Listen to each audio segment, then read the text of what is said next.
They do call him Black Jesus. Exactly. Yep. That nigga said I would never call him back. That's disgusting. If you eat, No. if you eat Hershey's bar for fun, you like golf balls in your mouth. Really weird. So, I'm a really simple guy when it comes to women.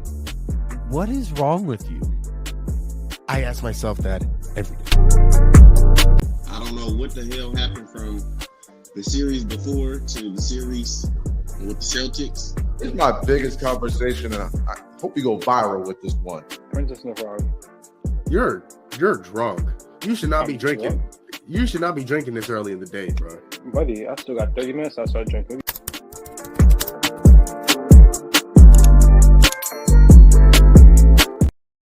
Good evening, morning, afternoon, whenever you may be watching your favorite podcast. This podcast, which is called Gumball Sports Machine. Welcome in. Here we are positive. We are happy. We laugh. We hug. We cry. And we do some other things that I can't remember at the moment. But we do a lot on here. But most importantly, like I said, we are positive. And as usual, I'm not by myself. This ship does not run on my own. I'm here with my guy, my dog, David Largo, D-Lo, a.k.a. co-host D-Lo. D-Lo, how are you doing, brother? Yeah, I'm living the dream, man. Hey, In a dream. somebody else's dream, but it might be somebody else's dream, but the dream is being lived. Yep. And there is a third member of our crew tonight. He is an expert in both football and basketball. When you talk about sports, he knows it. He is an expertise.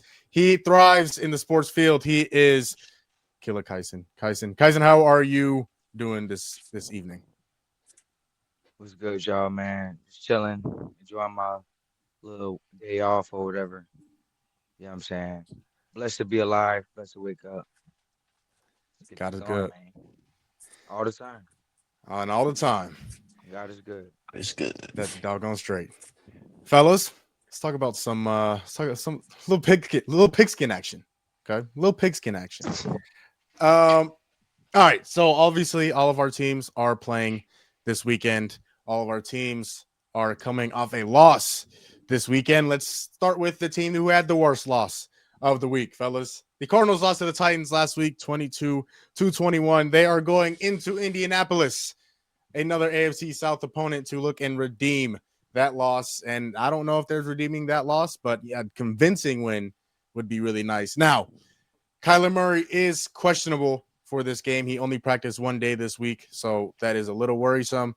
But, fellas, I got to admit, I am a little intrigued to see what this offense looks like with Jacoby Brissett behind the center. So, if we see that, I'll be interested to see how he does. If not, Kyler Murray will be in the lineup, and we'll see if this offense has made any sort of strides, or, baby steps to getting into a more consistent offense. David Largo, if Kyler Murray isn't able to go and Jacoby Brissett has to take the snap, do the Cardinals have any chance of beating the 4-1 Colts? No, and even if Kyler does play, I don't think that they have a chance either way. When you think about it, the Colts are playing just way too good of football, and the Cardinals have been really lackluster. And I think the thing is that you have, Indiana Jones over there, who's playing better than he's ever played. And a lot of people are saying, hey, throw this guy in the MVP conversation. And never thought I'd hear that out of Daniel Jones. Never thought I'd hear it. But the other thing is that Jonathan Taylor has resumed his role as a top 3 running back in the league, and he's been so productive this year. And the defense has been pretty good this year. I think just they're just built really well. And so even if Kyler plays, I don't see a chance of them winning this game, especially if I'm not mistaken, James Conner and Trey Benson are out. They will not be returning anytime soon. So, Oh, no. without either one of those backs, and especially when it comes to the red zone, Arizona loves to run the ball in the red zone. I don't see a way of them winning at all. Kyson, when you look at the loss last week that the Cardinals suffered, you were at that game. Actually, you were actually at that game. But when you look at that loss of the Cardinals being up 21-6, and then Amari DiMercado fumbling the ball out of the end zone, and then Rabbit or Dadrian Taylor Demerson intercepting the ball, fumbling it, getting kicked into the end zone, and the Titans scoring it for a touchdown. All this, again, being to the worst team in football. Is there any way, even if they do win this week against the Colts, is there any way the Cardinals can bounce back from that? Yeah, I think so. I think they can bounce back 100%. At the end of the day, it's the NFL's, and any given Sunday, the worst team could be the best team. Best team could lose it just about anybody. We just seen yesterday with the Giants and the Eagles. I don't think any of us expected the Giants a couple days ago. I don't think anyone expected the Giants to dominate the Eagles the way they did. And that just shows you that, I mean, it's just how it goes. It was the Titans' day. I mean, but granted, the Cardinals did give that game away. They just tried to lose that game and did. So I don't think they do that again this week. I think they're going to show the defense, especially, is going to come to play this Indiana Colts offense that's been rolling. Jonathan Taylor, I do have him on fantasy on one of my teams, and he's been killing it, man. 30 points a week almost. And the thing about it is that the Cardinals defense is steady, but they do need an offense behind them or they're going to get tired. If you have your defense on there for so long, they can only cover and rush the rush the quarterback for so long before their legs get weak under them. And Jacoby, I I didn't like what I seen from him. The one or two plays he was in last week. For example, he got your boy Trip or Tip. Tip Um, Ryman. yeah, it got him Yep. injured literally. Threw it behind him. He tried getting back for it, and his foot went the opposite direction. It was pretty gruesome. So if Jacoby, I mean, obviously that was a couple plays, but if he can give this offense at least some in the air, something that Kyler hasn't really been able to consistently do, then I think the Cardinals have a good chance. With that being said, they're gonna have to play their best ball to beat the Colts tomorrow. Yeah, I boys, I am very, very, very, very down on this football team at the moment. The Arizona Cardinals, I am very down on this team. The offense looks absolutely horrendous for the most part. They started off strong against Tennessee with Marv having that big play, and Marv really going crazy in the first half. He had a really good first half. Kyler was targeting him. He was looking for him, and he made some big catches.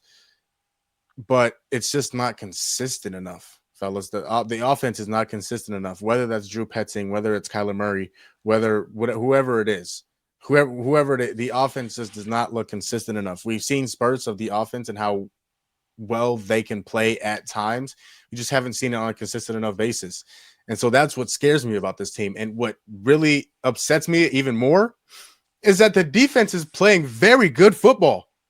Josh Sweat has 5 sacks already this season. I mean, that was our big free agent acquisition. He's played very good football. The defense, Buda Baker's doing his thing.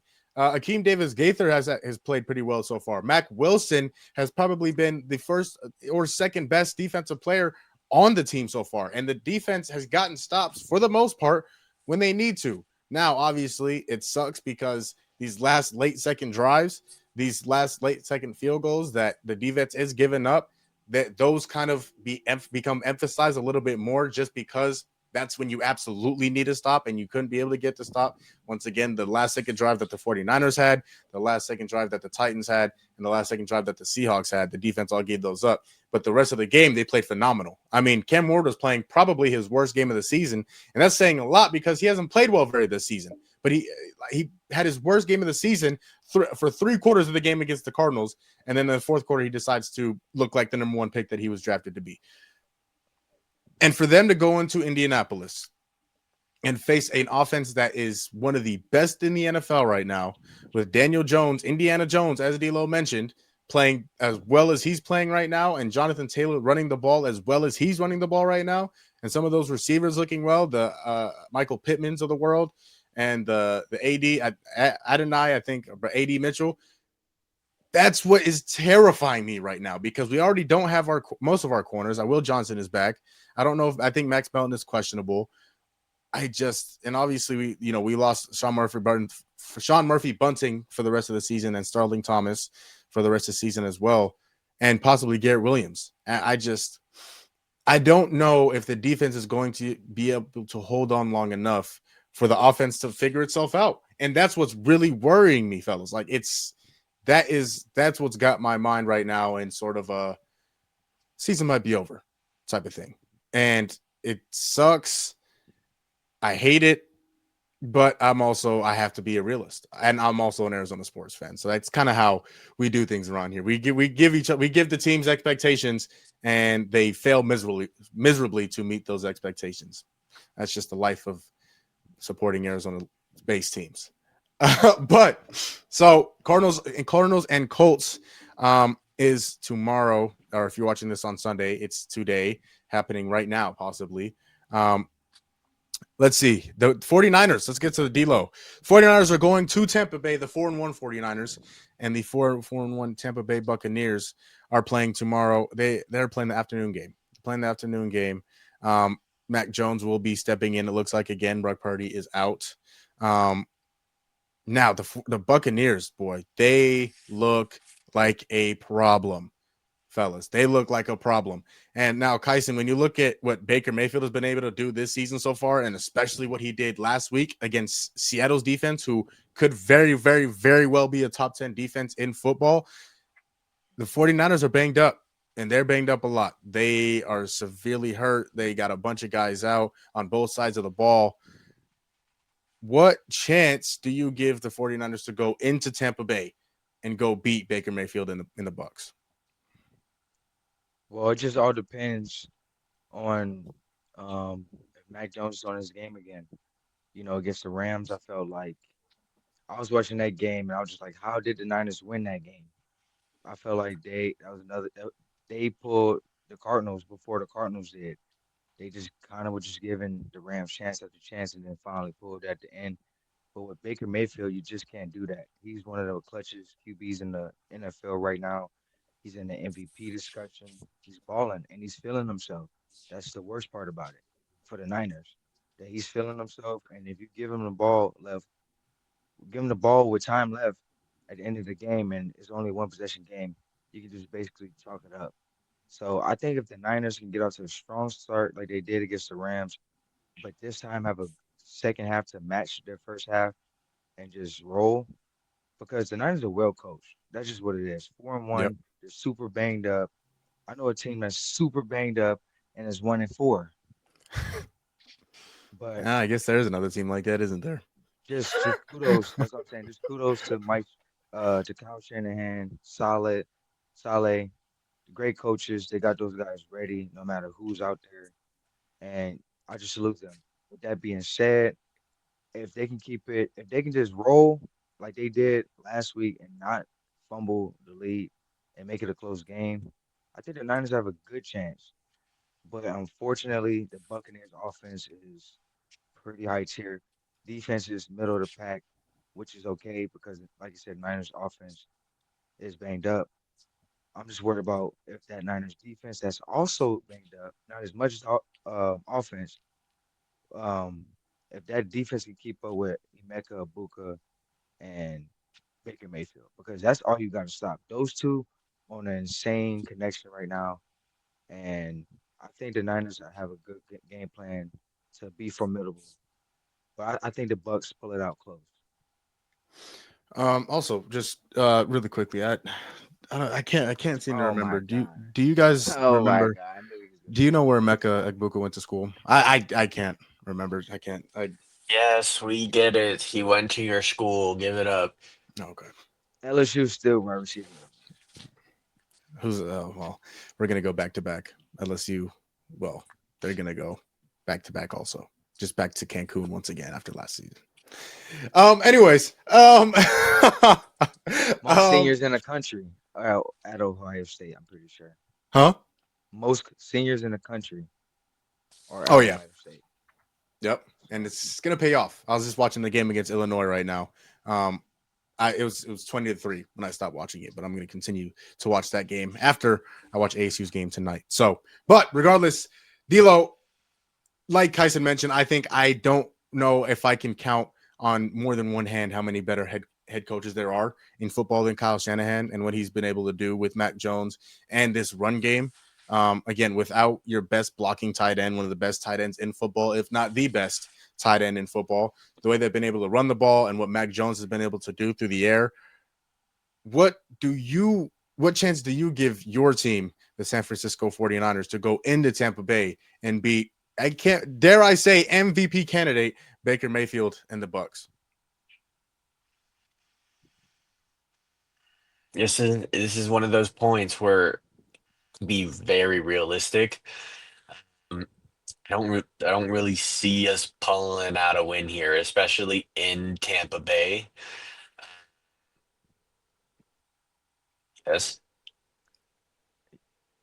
Mike Evans out. Bucky Irvin out.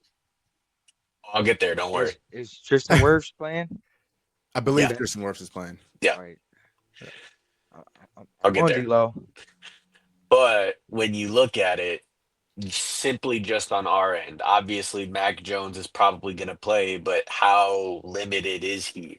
Is he going to look like the Mac Jones that we have seen? Who knows? Jawan Jennings is still questionable. Ricky Pearsall is out. So even if Mac Jones is playing at a good level, who is he throwing the ball to again, right? Is it just going to be Kendrick Bourne and that they call it a day? I don't know if that wins you another game, right? So they're going to have to rely heavily on Christian McCaffrey yet again. And it's been that way all season. And that sucks because he, at this rate, is not going to hold up for a playoff push. It's just how it is. But the other thing is that the defense, especially the line, is banged up. We have 4 defensive linemen who are either listed as out or questionable going into Sunday.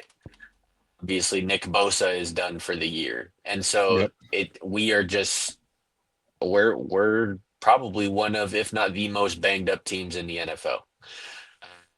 But with that said, obviously, Kyson mentioned no Mike Evans, no Bucky Irving. Chris Godwin still is not back yet. And the other thing is that 2 of those Tampa Bay corners are also out. They were listed as out for Sundays. So even though we are not rolling in with good wide receivers, it might be okay. So it's really, can Mac Jones outplay Baker? And if I'm being realistic, I don't think so, especially with how Baker has been playing. So it's like the part of me wants to say yes, but in Tampa Bay, I don't think that I can. I do think it'll be a close game, though. Yeah, I agree. I think, but there's one thing that has to happen in order for the 49ers to go into Tampa Bay and beat Tampa Bay. The 49ers have to make the Buccaneers one-dimensional. That is a 2-back system over there in Tampa Bay. You have Bucky Irving and you have Rachaad White.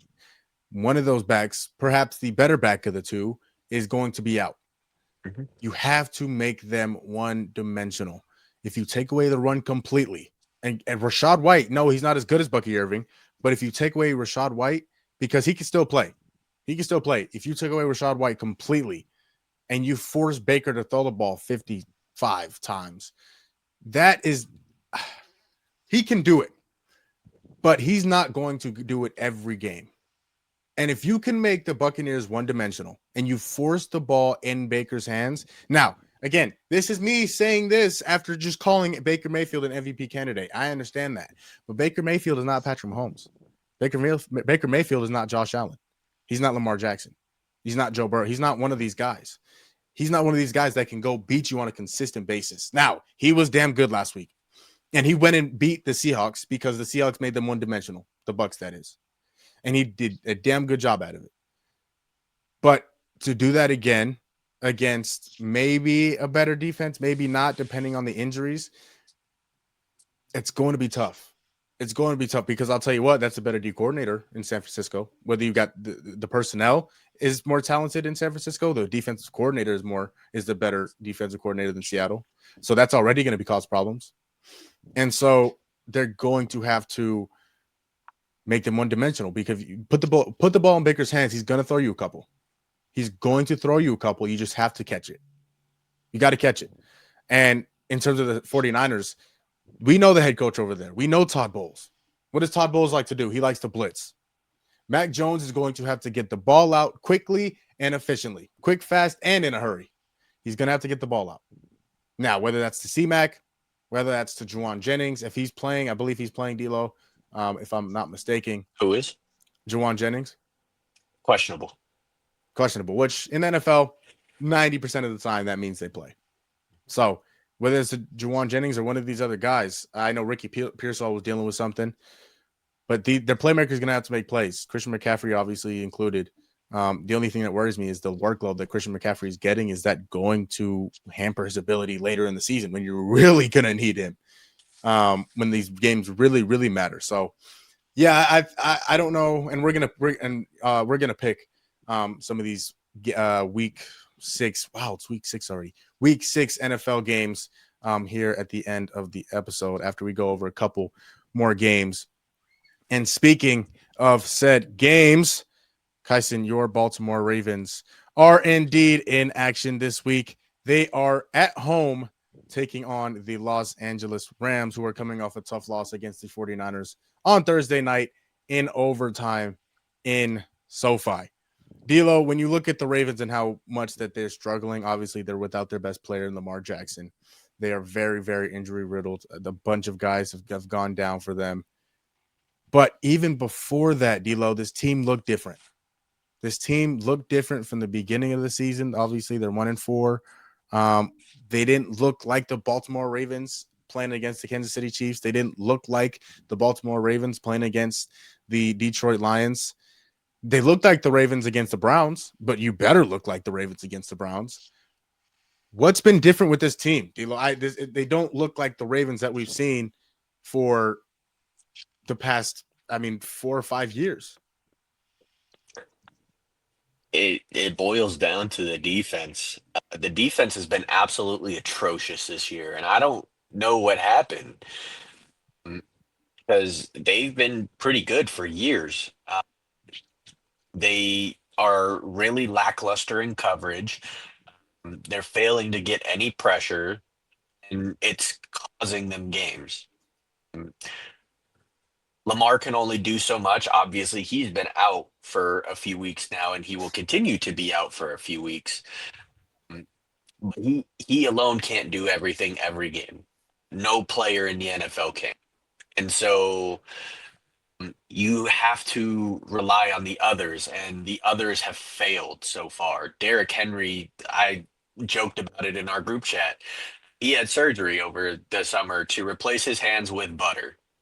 I don't know what's going on with it. He is fumbling everywhere.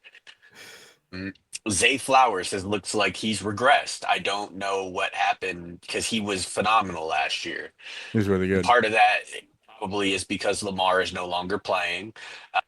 But really the only resurgence I've seen is from Mark Andrews. And he looks like he's on a vendetta this year. But other than that, where is everybody at? And I think that's the issue, is that nobody is really stepping up, especially when it comes to the defense. And they're leaving possessions on the field. Kyson, this is your team. Obviously, you've watched a lot. I'm pretty confident in saying you've probably watched every minute of Baltimore Ravens football so far this season because you usually do. Not. Oh no. No. Neither. Man. But this team, obviously, you see what they're out there. Roquan Smith is going to be out tomorrow. Chidobe Awuzie is going to be out tomorrow. They're one of their top corners. Patrick Ricard is going to be out tomorrow. This team, obviously, like I told Dilo, looks different. But is there any way that, one, they could go into They can at home tomorrow with the Rams coming in, win that game, and then is there any way they can turn their season around after starting the season 1-4? I think there is a way we can turn our season around. It doesn't start tomorrow. It actually does start tomorrow in terms of the result of what happens, not of what happens. Like what happens. What happens within what's happening? Okay, yes, we can lose. How do we lose? Because last week was pathetic. Against the Chiefs was pathetic. Against the Bills, fourth quarter was pathetic. And that's where I'm at. I'm still in week one. I think the whole Baltimore Ravens are still in week one. Yes, we beat the Browns. That's a divisional opponent. It's the Browns. But the Bills, we put up 40. We could have put up 47 easily. But we got conservative. We got scary. We That's just what it seemed like John Harbaugh trusted his defense more than Lamar. And we've been saying that the defense hasn't been good for a long time. Last year, okay, granted, it got better towards the end, but it wasn't good overall. Yeah. So it is crazy that you trust your defense over and over and over Josh Allen, who's playing out his mind right now, and so is Lamar. That was supposed to be a Lamar closeout, go for it, fourth downs, no matter where we're at. But unfortunately, I think that collapse is just carried on into week 6 because the team just doesn't believe in the scheme. That's just what it is. We can go get Aaron Donald, put him at D tackle. It won't make a difference. The scheme just does not work, and therefore the players are not believing in it. We have top tier players, all pros, Pro Bowlers, big names, out of place, out of coverage, D linemen in coverage, way too often. Okay, is it one play here or there is cool. Way too often, second, third down, repeatedly. We got these guys in the flats. We got corners in the box playing backer, and we did make some moves this weekend. I don't know if you guys seen. We got the Chargers safety. I don't Aloha High. That's how you say his last name. Yeah, it's one of those like Samoan. Poly guys, one of those poly guys. Yeah, the poly guys. Yeah. He's been struggling in coverage, but he's a great tackler. And good thing we have one of the best safeties, if not the best safety in the league, Kyle Hamilton.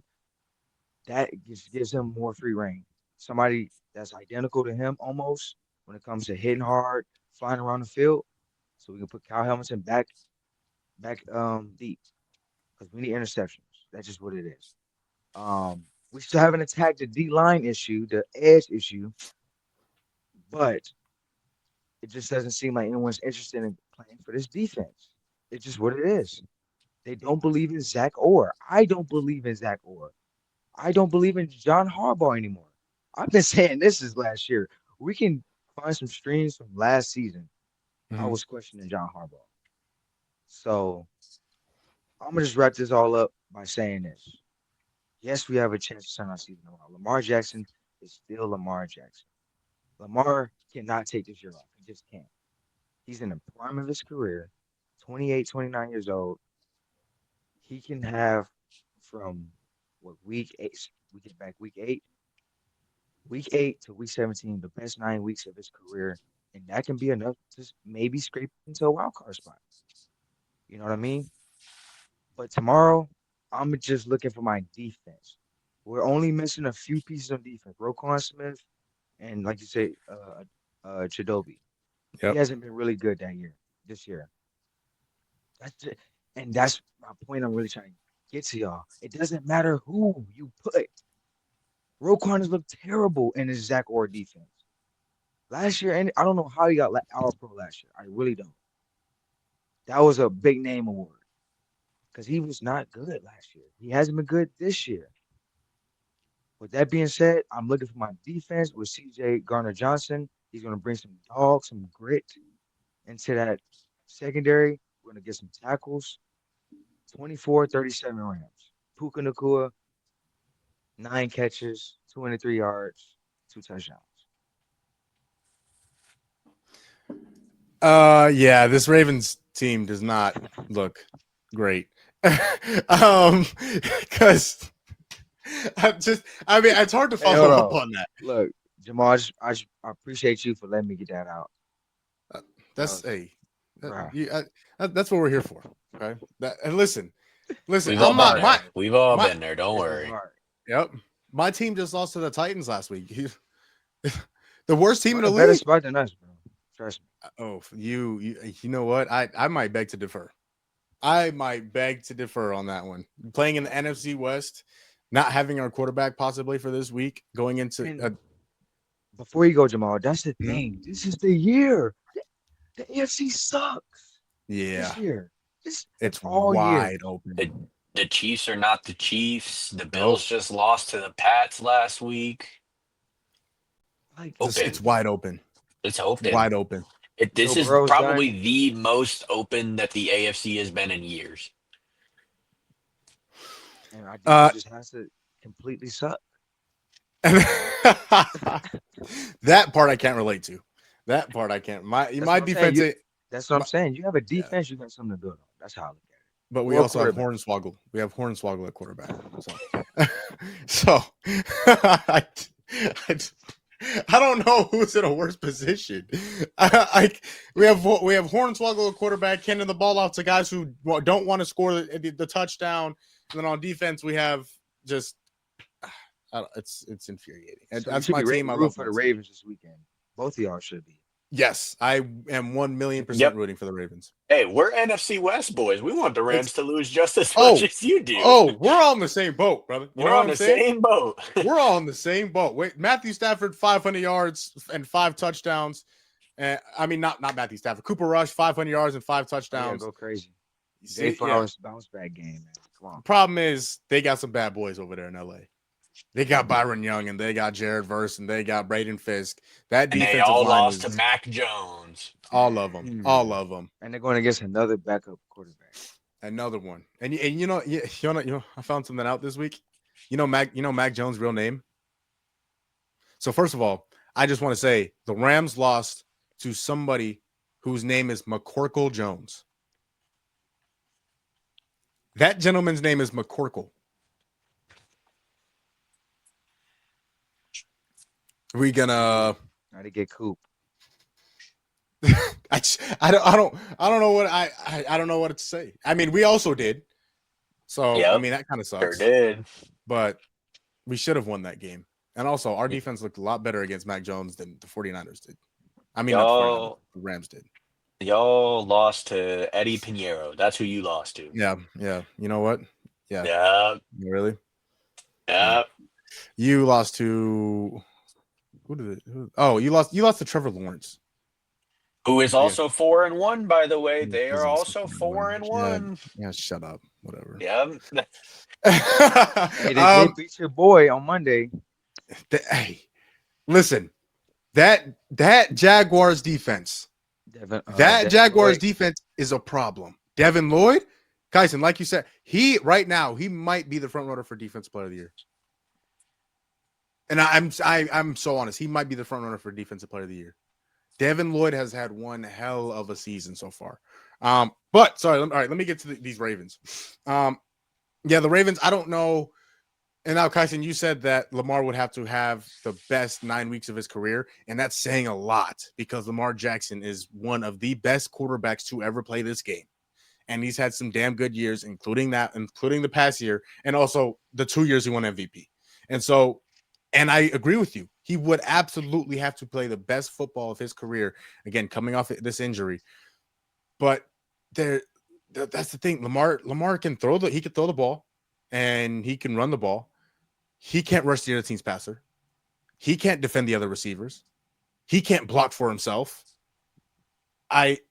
that's the only thing. There are so many holes in this team right now, whether it's coaching, whether it's personnel, whatever it is, that I don't know if they are going to be able to recover just because of their schedule. And I mean, you do play in the AFC North, which right now is a blessing because there was not a lot of people. There were a few people saying the AFC North was the best division in football coming into this season, outside of the Browns, of course. But the Steelers right now, of course, are atop that division. Who knows how long Aaron Rodgers is going to last? But I still might be wide open. Obviously, the Bengals are without Joe Burrow, and they just traded for Joe Flacco. We'll get to that here in a few minutes. It's gonna be tight coming down the stretch. It really is for the Ravens. So they're gonna have to play some really, really good football in order to get right. But Real quick, before we move on, let's see the rest of their schedule. It gets easier. You know what? That is a great point. Let's see. So I have it pulled up here. Okay. So we got Bears after our bye, week 8. It's gonna be tough.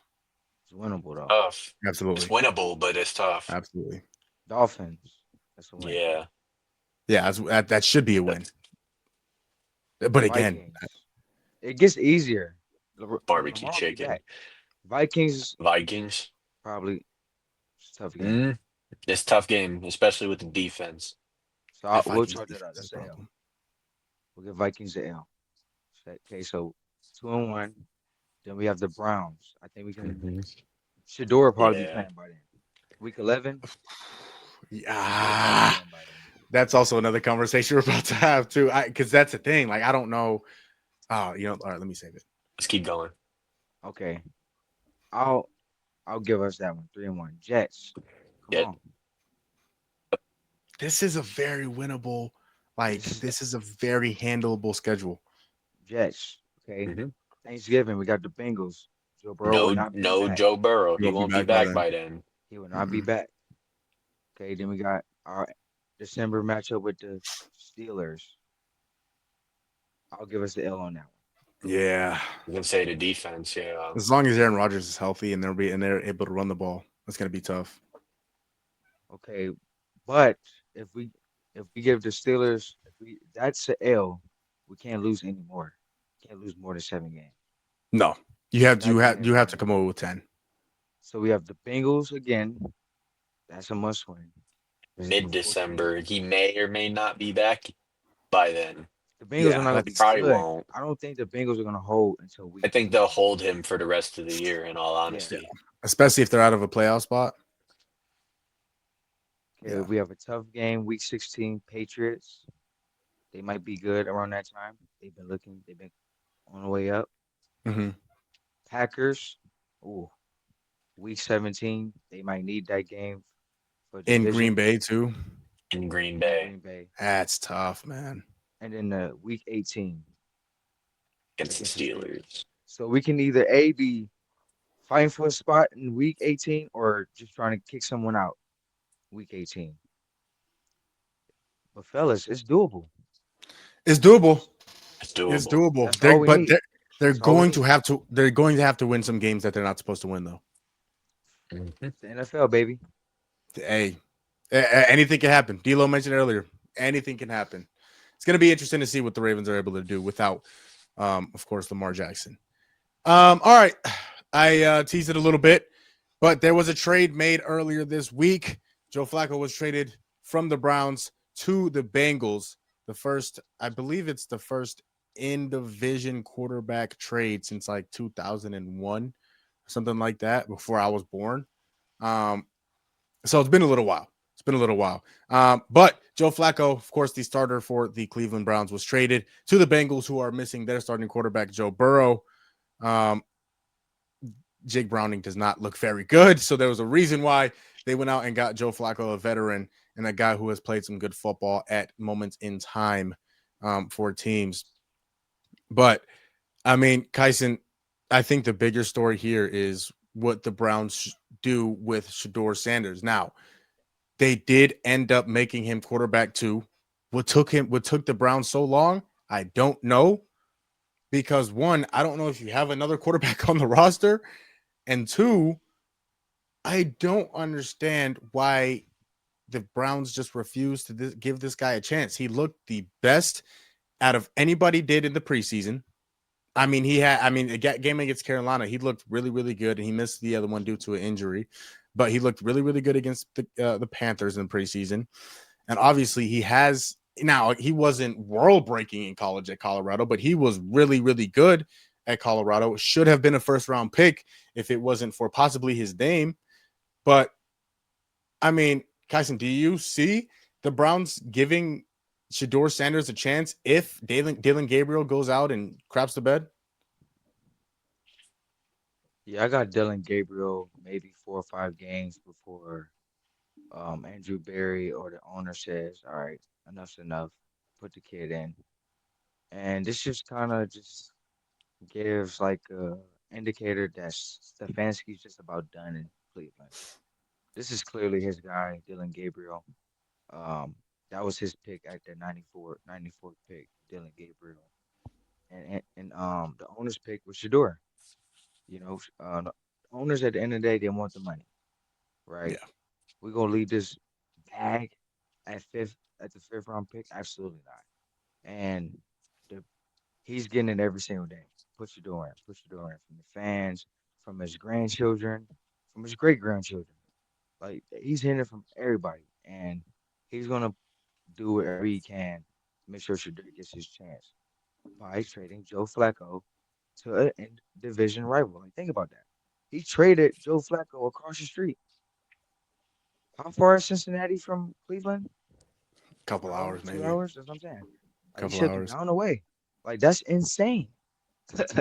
Not saying Joe Flacco's is all world QB, but you're still benefiting a division rival just to prove a point. And it's just clear as day that Stefanski is holding his ground, saying, "Look, this is my guy. I'm going to tell him what to do," and that's that because that's what it looked like. That's what it looked like against the Vikings. It looked like Stefanski was in Dylan Gabriel's ear the whole game. Throw it here, throw it here, throw it here. There's a Yeah. lot of dink and dunks. It went nothing down the field. It was a lot of slants, flat action, check downs, and that's cool and all, but that's not going to win you the game, and it didn't. And the Browns had a chance to win that game. I think Shedeur Yeah. gets in there and he's slinging it. He's trying to win you that game. We're not trying to get kicked no field goal. We need a touchdown. But it's like I said, it's clear as day. Stefanski wants to do it his way before he's on the way out. With that being said, I got Dylan Gabriel 4 losses, 4 maybe 5 losses, and then week 11, week 12, I think we'll be seeing Shedeur out there. But to go on the other side, the Bengals. Jake Browning is not okay. He's not the best backup quarterback, but the dude was decent a few years ago. Yeah. And He made some plays. that was because the Bengals actually spent money on their O line. They haven't done that in a few years. Reason why they haven't been to the playoffs in a couple years. O line stinks. Like, and I can say that because our O line stinks as a Ravens fan. The Bengals O line is not good. Jake Browning get the ball. He got a second. He needs 3. So you do the math. What you think Joe Flacco gonna need? He gonna need maybe more time than Jake Browning because he's not as Yeah. fast. He's older. I'm not understanding what the Bengals getting a guy who's 40 years old, immobile, like, and then Micah Parsons. He's about to have a field day against the Bengals. I'm expecting at least 2 sacks from the highest paid player in football. And the Bengals and the Browns, they're the clowns of the AFC North. Simple as that. So I don't wish any luck on them, but I do see Shedeur starting about like week 11, week 12. I might go as far as to saying the Bengals or Browns are the jokes of the NFL. Oh, I mean, they're 2 really, really poorly ran organizations right now at the moment. I D'Lo, don't know. The Jets are there. Jets are up there. The Jets are. The Jets are up there. Jets Yeah, are there. that's a good pull, D'Lo. That's a good pull. I The thought Jets were for sure up there, I thought they were going to be good, honestly, or at least better. better than they are right now. I did too. Honestly, I did too. I'm gonna I'll sink in that ship with you. I did too. And obviously, They have not won a game. Your And boy Justin Fields, man. We need to have man, I was hoping. Man, I was hoping he was good, man. He was so fun to watch in college, dog. Oh, but D'Lo, when you look at this situation, I mean, obviously there's two sides to attack this. There is Joe Flacco going to the Bengals and the organization trying something, right? The organization trying, okay, Joe Burrow's going to be out. It is what it is. We can't do anything, or we can't do anything about Joe Burrow getting healthy. What are we going to do about the quarterback situation? They go out, they get obviously a veteran, a guy who's 40, and they go out and get Joe Flacco to try and see if he can do anything better than what Jake Browning is doing right now. Honestly, I think I could do better than what Jake Browning do right now. All I have to do is not throw the ball to the other team. But when you look at that situation, and then you also, on the other hand, look at the Shedeur situation, and if he's getting hosed or if he's getting an opportunity taken away from him, again, maybe it's because of his name, maybe it's because of his stature, whatever the case may be, or because, like Kyson said, Kevin Stefanski's guy is Dylan Gabriel. Where would you start in terms of these two situations? Yeah, I guess I'll just touch on the Bengals situation first, since it'll be the quicker one. I really think the move here is just experience, right? You're looking for a guy who's been there, done that, try and get you some games until Joe Burrow comes back. If he even comes back, depending on, what their record looks like by the time that he's healthy again. Yeah. But the thing is that over time, a lot of QBs develop the fact that they have to get the ball out quick or they're going to get sacked. And a lot of younger guys like to hold on to the ball, scramble, make some plays. And a lot of the vets, you'll see, they get the ball out super quick. 1.5, 2 seconds, and it's gone. And I think that's what they're looking for. So I honestly just think that the Bengals are going to try something new, and they're going to put T. Higgins and Jamar Chase on more of these shorter routes, these quick routes, slants, ins, outs, anything to try and get them in space to then have them go make the play. Instead of, where you're relying on Joe Burrow, you're sending them deep to then make that play, right? I think that's sort of the shift. And in all honesty, I think you just trust Joe Flacco to get the ball out quicker than you do Jake. So I think that's what's going on, at least in my mind. So not really a whole lot there. It's not really going to do anything for them, in my opinion. In terms of the Browns, I give it until week 11, until Shedeur is starting. I think week 11 is the point where they will make a decision. And I think they give Dylan some breathing room, right? Because obviously this week you face a Steelers defense that has looked pretty good. Next week they go and they play the Dolphins, who, they're going to be really mediocre. So we'll see how he performs against them. But then week 8 following right after, you have the Patriots defense. They've looked pretty good this year. Week after that, you have bye week. So they won't play that week. And then week 10, I think this is the deciding game. If you can't beat that Jets defense, I don't know if you're willing to play quarterback at an NFL level. Sauce Gardner has been exposed this year. And I don't know if you guys have been watching any tape on the Jets defense at all, but he's getting beaten coverage every play. It's consistently. Bad. I don't know what happened to him. He got paid $208 million and he decided, all right, I'm not going to play football anymore. Yep. The bed is currently full of waste. Yeah. So if he fails to perform against the Jets, I think that's the turning point. And they're like, all right, we went with your guy. He's clearly not the guy. Let's give Shedeur a chance. And I think if that were to happen, it would be week 11. And he would go out there and he would play against the Ravens, who we know have not been good defensively this year. So I think it's a good starting point for Shedeur. If they were going to make the swap, that's where it would be. So I give him 4 weeks max, and if he doesn't perform, I think that's when they put in Shedeur and they've said, all right, I've had enough. Let's give this a try. So when you look at Joe Flacco to the Bengals, he is, dare I say, an upgrade from Jake Browning. Now, it may not be much of an upgrade. It might be, here and then here, but upgrade pretty much, like you said, D'Lo, based on experience. Obviously, Joe Flacco is understanding that he's not going to have a lot of time to throw the football, which means he has to get the ball out to Jamar Chase and to T. Higgins and to Chase Brown out of the backfield and some of these other guys who can go make plays. So he's going to have to get the ball out quickly. Is he going to work out? I don't necessarily think so, unless he turns back the clock a little bit. But that clock is striking midnight very closely for Joe Flacco. So I think it was an attempt at the organization letting everybody know, hey, we're still trying. We're still going for it to an extent. We're trying what we can do to go make a run in this wide open AFC. So I applaud the organization, the Bengals organization, for that. In terms of Shedeur, fellas, I think I thought Shedeur was the second best quarterback coming out of the draft. Now, and I think it was a lot closer between him and Cam Ward coming out of the draft to begin with. I didn't think it was that much of a gap between Cam Ward and Shedeur Sanders.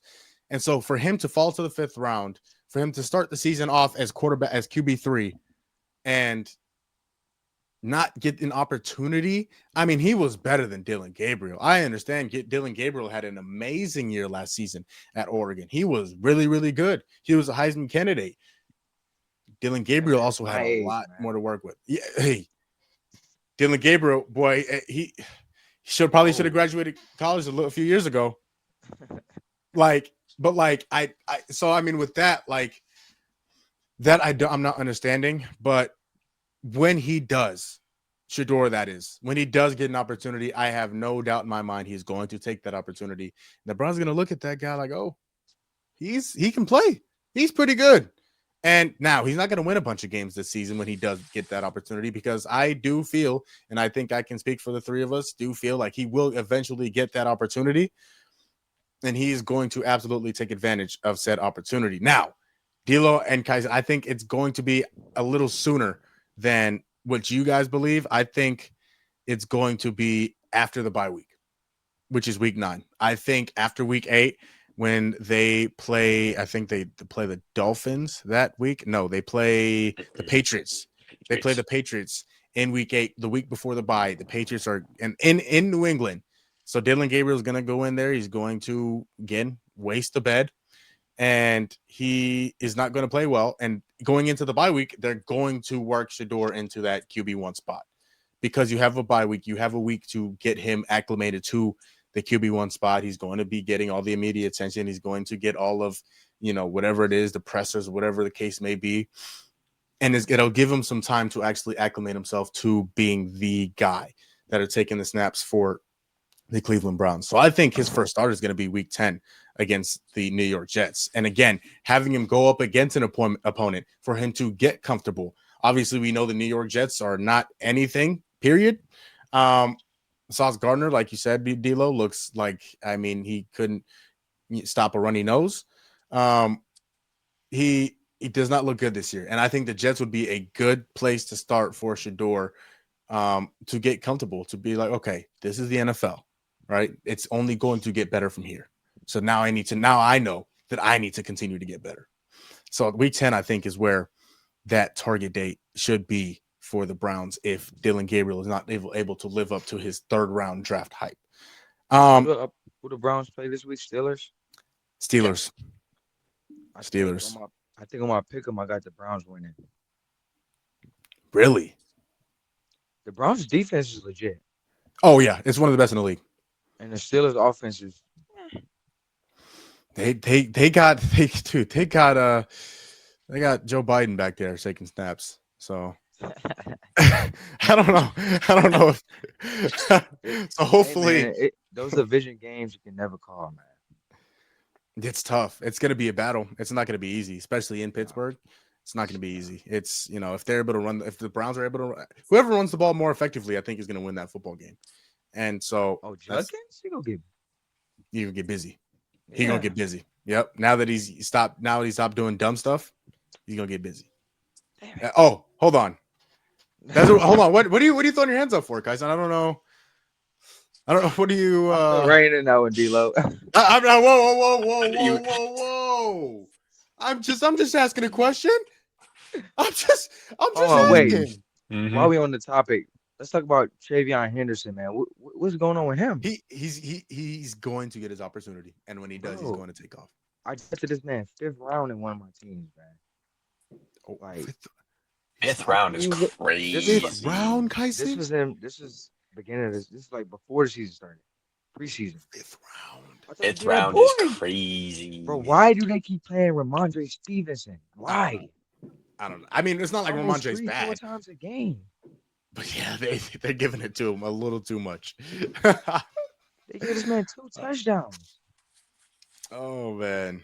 Yeah, Travion, he's watch what I tell you. Him and Emeka Ibuka are 2 of my favorite Buckeyes of all time. And you see what Emeka's doing because he's got the opportunity because, it sucks that he got the opportunity because this way, but Mike Evans went down. Chris Godwin isn't back yet. So Emeka's getting those opportunities. And he's showing out. He's showing up and showing out. I don't know if you guys saw Emeka versus JSN last week. Oh boy. Just saying. Stop. If you're trying to insinuate what I think you're trying to insinuate, What? you're getting crazy. Listen, You're not you're saying getting anything. crazy. I'm not saying anything. Marv also had a pretty good game last week. Because He ain't one of them. hey, Chris listen, Olave also is putting pretty well. JSN is looking into that top 10. He's very close. he's He can smell it. He can smell it. He is nasty. Yeah, he's nice. All right, let's talk about a little bit Thursday night football. The Giants take on the Philadelphia Eagles in New York, in Jersey City, to take on the Philadelphia Eagles, and they mollywopped them, fellas. Let's just put it how it is. They destroyed the reigning, defending Super Bowl champions, 34-17. My other guy, Cam Scatterboo, 19 carries, 98 yards, 3 tubs.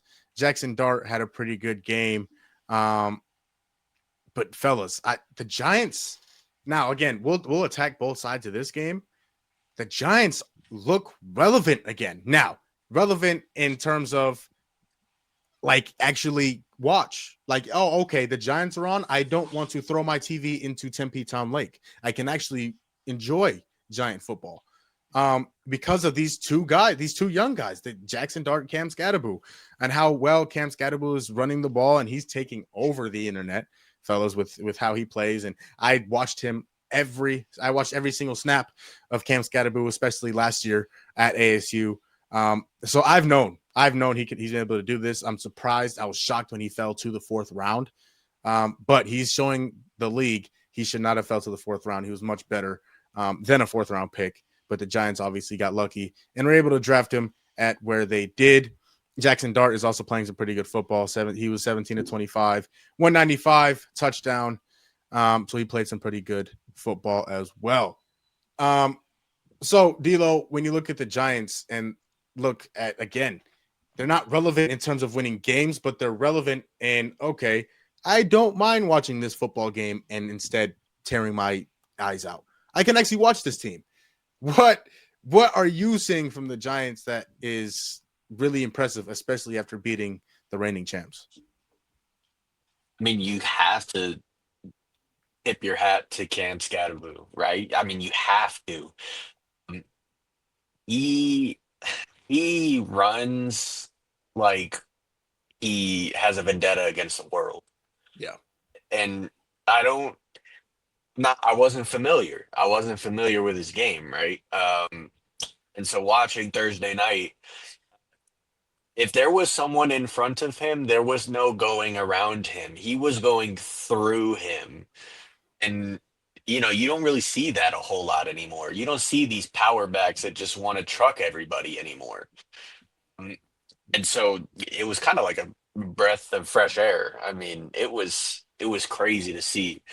Um, and Jackson Dart, he looked pretty okay. I mean, Bill won't have Malik Neighbors for the rest of the year, and that's the guy in New York.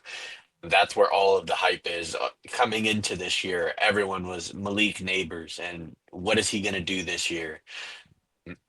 And now it's these rookies that are coming in and they're making an impact. And I think everyone kind of saw it the moment Russell Wilson came into the game and he threw one pass and everyone was yelling on the sidelines.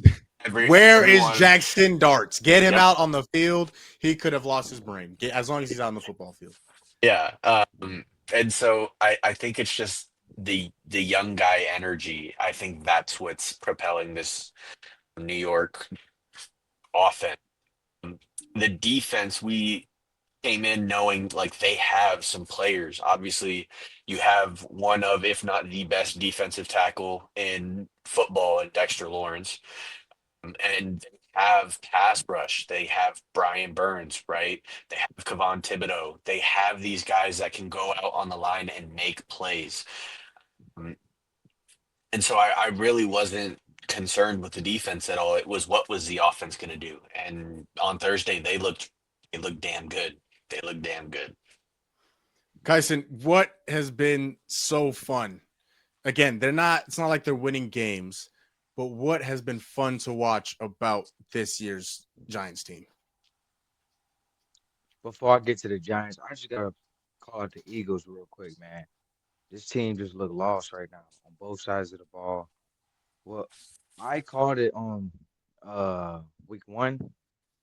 They are missing people on that defense. This defense is not the same at all. Now, granted, they was missing Jalen Carter Thursday and on the first week, and defense look, man, without him, this defense is bad, like just straight up. And with them, the defense is okay. The secondary, if your name's not Quinyon Mitchell, uh, Reed, or Coop, you suck. I mean, that's just what it is. They were just getting bullied on the run game through the air, and that's where I'm gonna kind of swing it to the Giants because when you got a guy like Jackson Dart, no one has film on. You have no idea what you're really getting. I mean, obviously, you watch the college film. That's college. You never know how he's gonna react to NFL defense. The Giants can ride that wave and do something special. I'm not saying that they're gonna win the Super Bowl or anything, but they can definitely sneak in the wild card spot in that very tough NFC. Um, it's just about keep winning these games that you're not supposed to. And they have been fun to watch, man. It hurts me to say Jackson Dart is doing good because he is an Ole Miss boy. Um, Yep. he used to do this to LSU for consecutive years. Oh boy. So, and in Scatterboo, I was very familiar with this game. The very few games I did watch at ASU, I just watched Scatterboo just run over people. So, he's very fun to watch. I'm glad that both of those guys succeeding. And I have no hate towards the Giants. Um, I think when the Giants are doing good, it's good for football. It's kind of like when the Knicks are doing good for basketball. It just Yep. brings the vibes up. Now, I don't want them to win the championship. Absolutely not. But it's just good for the sport. But bring it back to the Eagles one more again. This team just look lost. AJ Brown, his stats aren't what they're supposed to be, and when they are, it seems like it's in detriment of the team. Like they just gave it to him just to give it to him. And Jalen Hurts, we discussed it before the season started. Is he a top five quarterback? Is he a top 10 quarterback? He's been looking like a top 15 quarterback right now. He's just not. Um, Granted, against the Rams, he got it done when he needed to, but I felt like too early in the game, in the first quarter, they were passing way too much. Like they abandoned the run game, it seemed like. And you're asking Jalen Hurts to throw 40 times a game, consecutive times, over and over. That's just not gonna win you games. And that's just not his bag. That's just not. We've seen it at Alabama when he had to pass the ball. That's what got him benched for Tua. Him Yeah. having to pass the ball. That's a So really good point. I I don't like the Eagles. I do not like the Eagles. So they can keep struggling all they want, but it's just something to keep an eye on, man. AJ Brown might be on his way out. That offensive coordinator's not clicking with the offense. I mean, something's got to give. But credit to the Giants, man. They're looking like the future is bright. Yeah, Jackson Dart, it's cool. Looks all right. Cam Scatterboo. Let's talk about Scat. Listen, Jackson Dart, okay, he's come in and did okay. Cam Scatterboo. Now I love talking about this guy because like I said, I watched so much of Cam Scatterboo at Arizona State. He was the heartbeat of that team last season.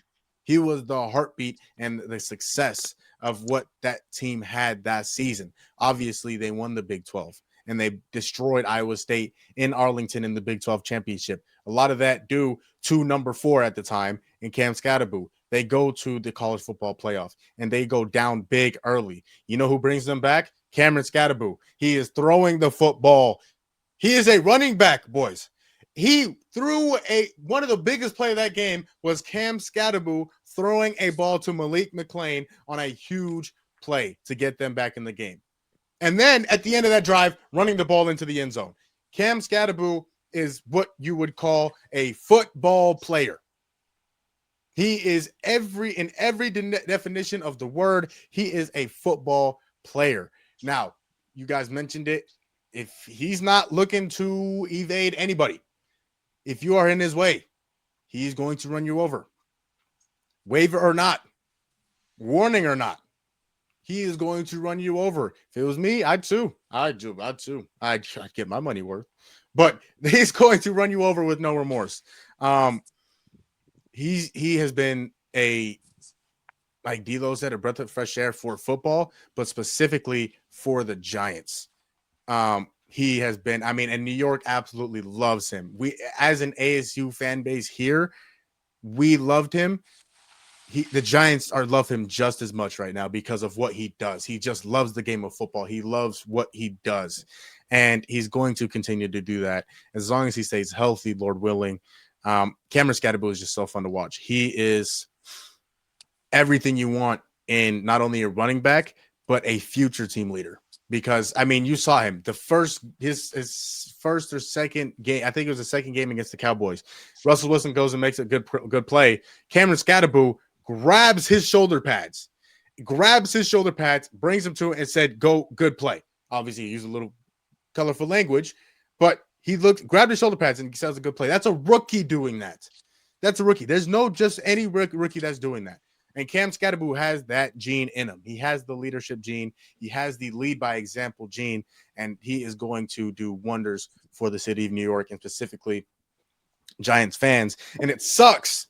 It really, really sucks because I'm going to be rooting for the Giants because Cam Scatterboo was on the Giants, but it sucks because I don't want to root for the Giants because my brother Michael is a Giants fan, and it sucks. I don't want to root for the Giants, and I don't want to root for the same team he roots for because he also roots for the Yankees, who thankfully just lost. But yeah, Cam Scatterboo has looked absolutely fantastic, and he's so fun to watch. D'Lo and Kyson, I'm glad you kind of hit on it because I think this is a very, very interesting topic. The reigning defending champions, they're another team that don't look the same. They do not look like how they did last year, especially that passing game. The running game was okay on Thursday night. Saquon had 12 for 58. That's 4.8 a carry, almost 5 yards a carry. But you can see this football team does not look the same. What are you seeing from the Eagles passing game that just is not working, D'Lo? I think people to blame. One is new offensive coordinator. Yeah. Don't know what he's doing. You have AJ Brown and Devontae Smith, and you refuse to throw the football. And I get it. You have Saquon Barkley, who last year was the best running back in football.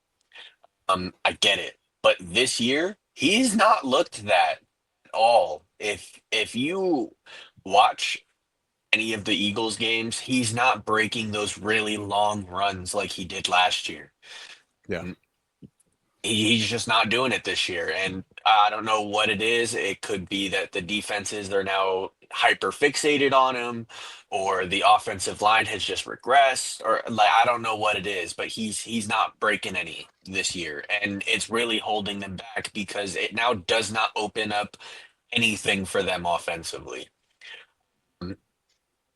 Number two is I blame Jalen Hurts. And coming into this season, go look at our old pods. I told you, I do not trust Jalen Hurts to throw the football past the 10-yard marker. I don't trust him to do it. And I don't know if he can.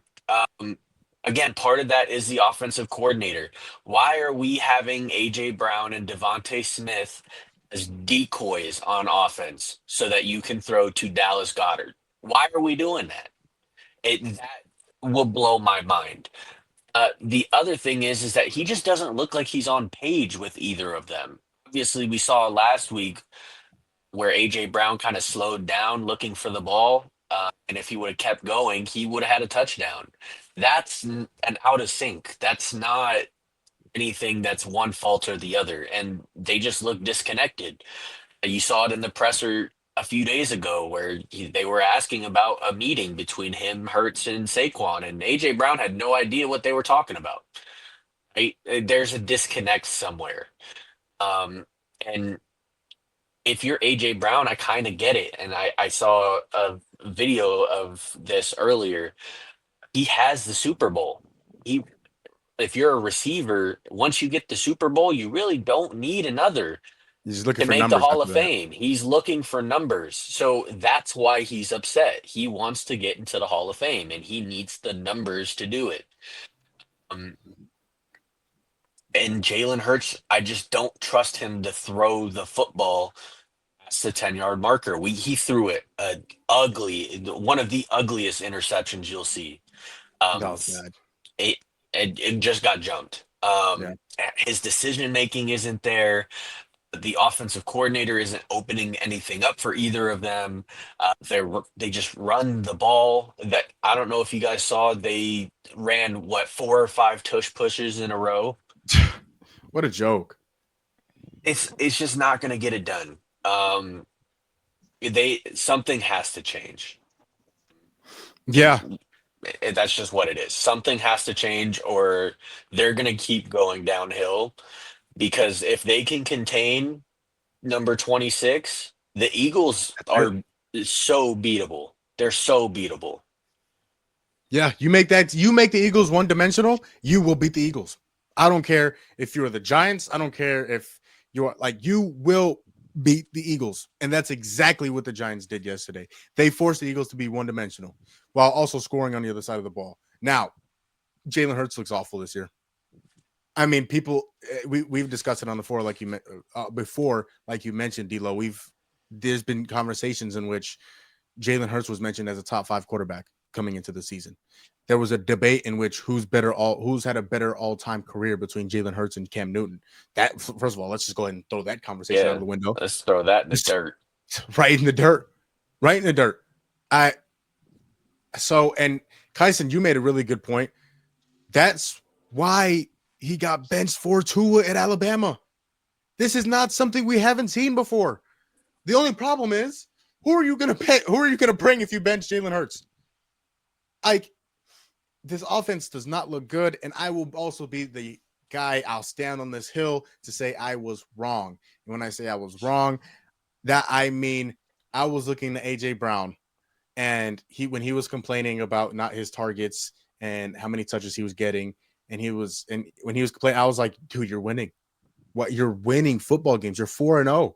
Why are you complaining? I did not see this coming.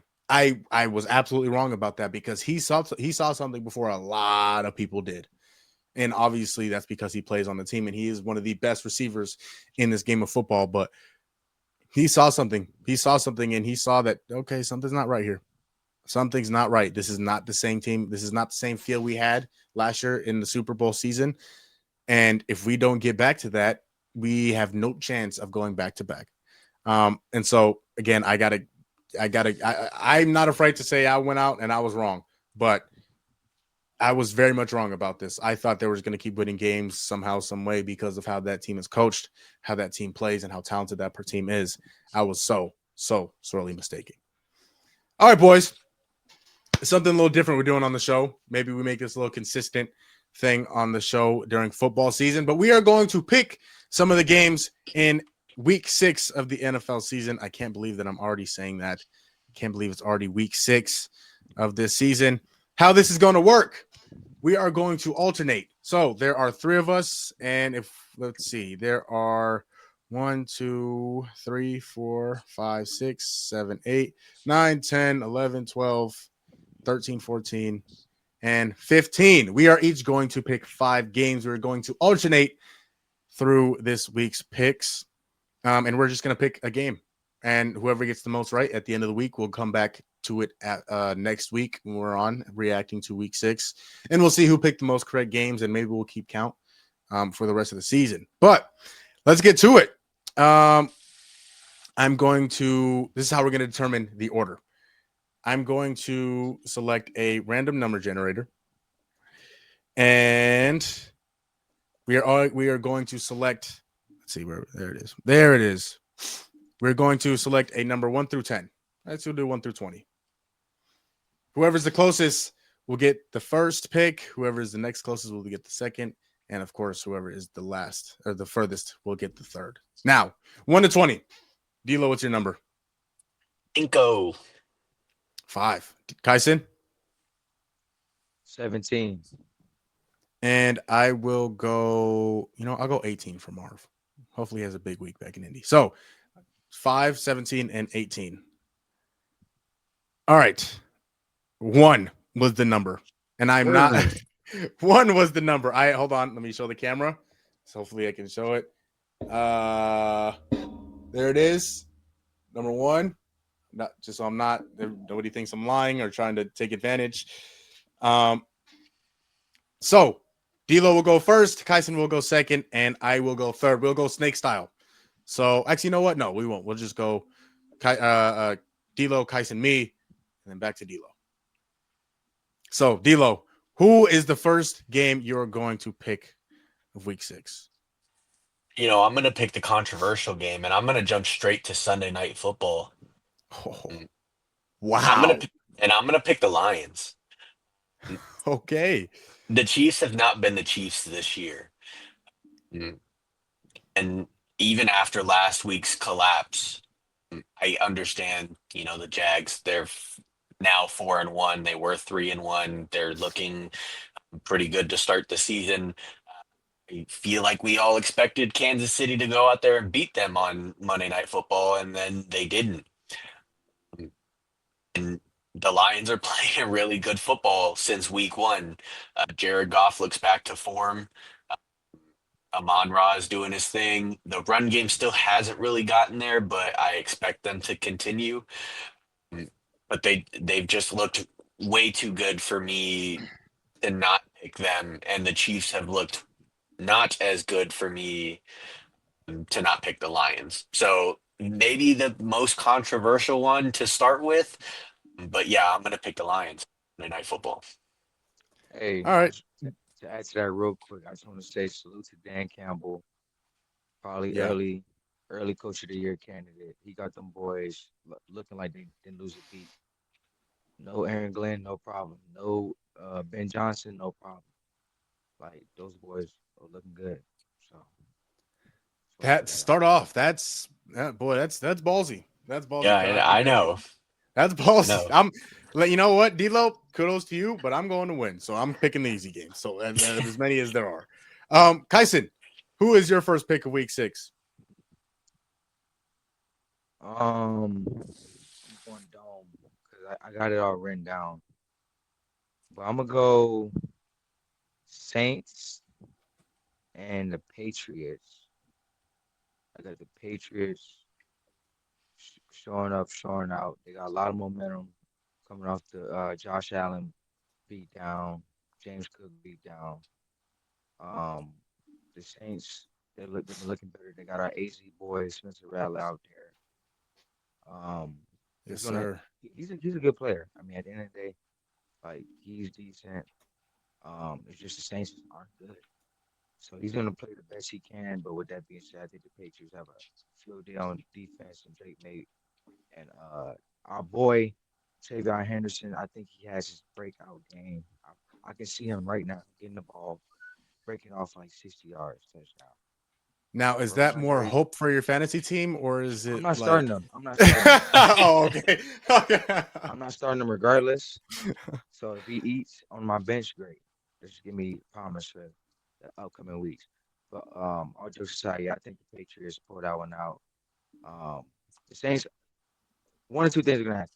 The Saints either keep it close like they did against the Niners and the other teams, or the Patriots just show up and kick them in the mouth. So I got Patriots. All right. So Kyson has the Patriots over the Saints. D'Lo took the Lions over the Chiefs. I am going to take the Buffalo Bills over the Atlanta Falcons on Monday nights. The Buffalo Bills obviously coming off a tough loss to the New England Patriots, the Patriots that Kyson was just talking about. So they're going to be looking, they're going to be hungry. They're going to be looking for blood. And so once they smell that blood, I have a pretty good feeling that they are going to attack after said blood has been smelled. So I'm taking the Bills over Atlanta on Monday night. D'Lo, it has circled back around to your pick. Who are you selecting? Yeah, coming off the controversial one, let me just go with an easy one. I'm taking the Packers over the Bengals. No adjustment time for Joe Flacco. The Bengals are pretty bad, especially defensively. I think Jordan Love has a field day. Josh Jacobs has a field day. I think the Packers get it done quite handily. So, all right. I hate you because that was going to be my next pick. Kyson, who are you taking for your next pick? Yeah, I'm gonna go easy again. I think got an AFC showdown between Chargers and the Dolphins in Miami, if I'm not mistaken. Chargers got that. Dolphins are pathetic. Point blank and simple. Rico Dotto, 200 yards. Got him looking like Emmitt Smith. Like, come on. Now, granted, the Chargers are super banged up. Offensive line depleted. Running backs depleted. But with that being said, the Dolphins they just don't have anything, especially on defense. So I see Hassan Haskins. Yes, Hassan Haskins. I know it's been a debate between him and Vidal. I think Hassan runs away with it. Vidal has had too many chances. How many years have we put Vidal in for Eckler? Put him in for who was it last year? J.K. Dobbins. It just doesn't pan out for him. Hassan Haskins, he has a field day with that terrible Miami defense. Chargers bounce back after that tough loss to what did you lose to? Commanders, I'm pretty sure. The Chargers, yeah. Commanders. Yeah. Yeah, so they're gonna that was a tough loss too. That was a bad loss. That game got out of hand quick, so I think they bounce back against the Dolphins this week. Also, just let me go ahead and fix this. I can't do math apparently, so we're picking 4 games each instead of 5 because I forgot that the Thursday night game had already occurred. But so Kyson taking the Chargers over Miami. I am going to take.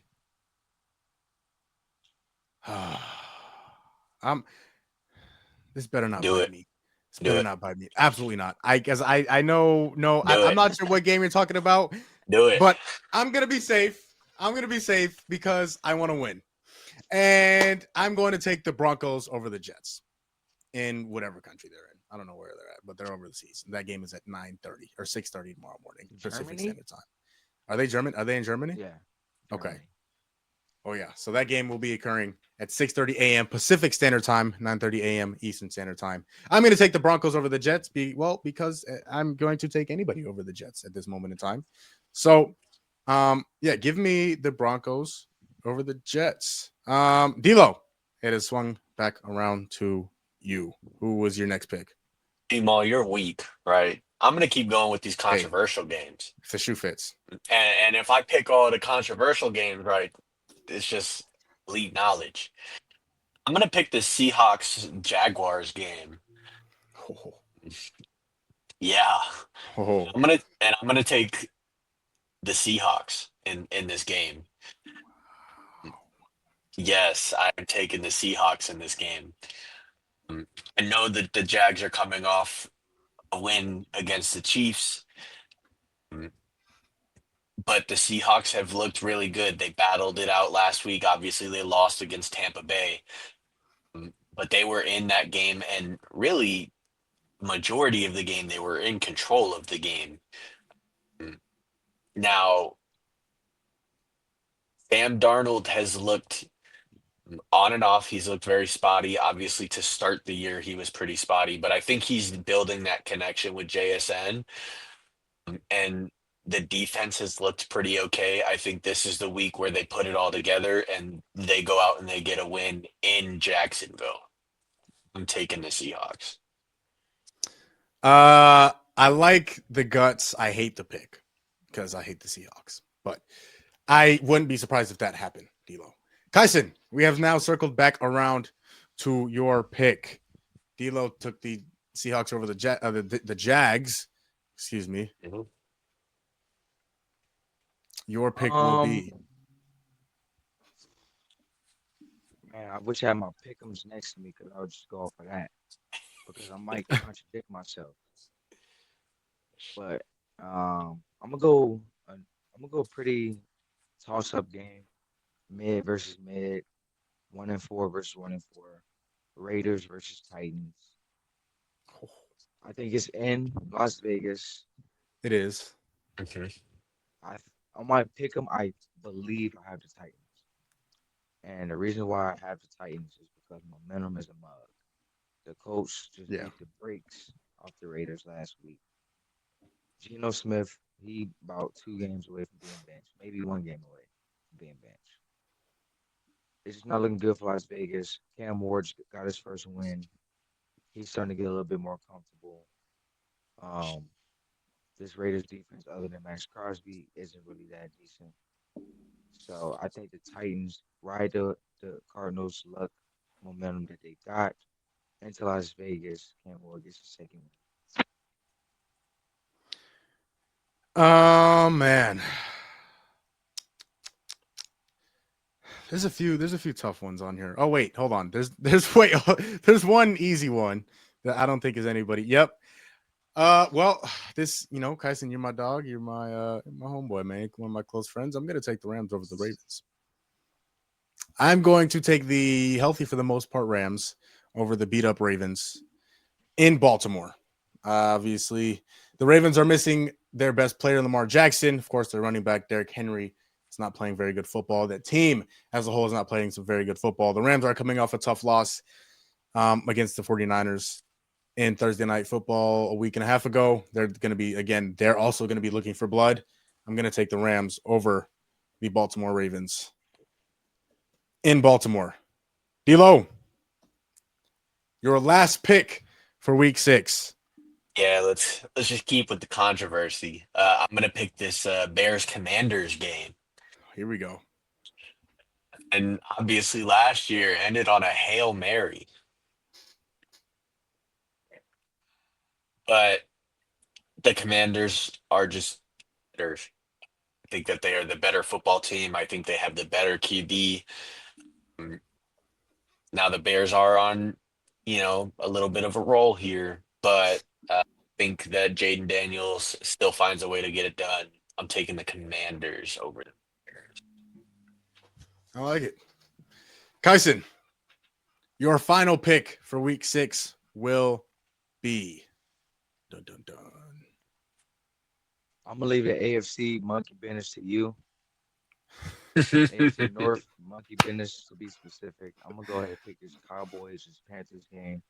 This is now look, the Cowboys have been rolling. The Cowboys are starting to get back to being America's team. A lot of people are believing in Dak Prescott, believing in this team.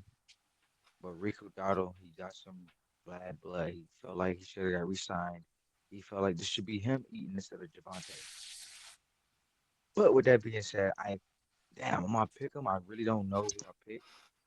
I wish I could pull it up. But off the top of my dome, I got the Cowboys. Oh, yeah. I got the Cowboys beating the Panthers. They go up big early. Bryce Young leads a comeback, but it won't be enough. I got the Cowboys 30, Panthers 27. Now, the only thing that worries me about that is because Kyson and I also thought about taking that game, and I really do like watching the Cowboys offense play. They're very high, they're high flying, they're fun to watch. I know D'Lo is the biggest Dak Prescott fan on this entire earth, so I know that's his guy.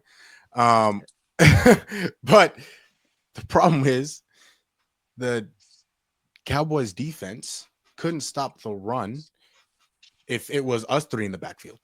Like they for whatever reason they just cannot stop the run. Obviously, you go out and get Kenny Clark in the Micah Parsons trade, and for what Rico Dowdle did last week, I understand it was against Miami, but 200 yards, and he's going up against his old team in the Cowboys.